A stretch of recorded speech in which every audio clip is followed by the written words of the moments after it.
ఎంతో healthy tasty అయిన soya milk banana smoothie రెసిపీని ఈరోజు మీతో షేర్ చేసుకుంటున్నాను. నమస్తే, నేను Harinmani. Welcome back to my channel Harinmani's kitchen. Banana స్మూతీకి కావాల్సిన పదార్థాలు: బనానా, సోయా మిల్క్, అలాగే డ్రై ఫ్రూట్స్, కాజు, బాదం, బ్లాక్ రైజిన్స్ తీసుకున్నానండి. ముందుగా మిక్సీ జార్లో ఒక అరటిపండు తీసుకున్నాను. నేను అరటిపండు ముక్కలు, బాదం, జీడిపప్పు, బ్లాక్ రైజిన్స్ వేసి మిక్సీ చేశాను.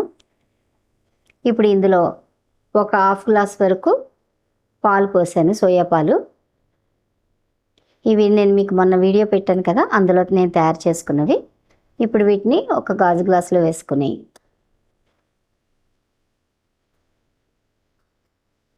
ఇందులో నేను ఒక టేబుల్ స్పూన్ వరకు తేనె వేశాను. అంటే అరటిపండు స్వీట్గా ఉంటుంది కాబట్టి ఒక స్పూన్ మాత్రం వేశాను. మీకు నచ్చితే 2 స్పూన్లు వేసుకోవచ్చు, స్వీట్గా తాగాలనుకుంటే. ఇప్పుడు దీన్ని బాగా కలిపి డ్రై ఫ్రూట్స్తో గార్నిష్ చేసుకోవాలి.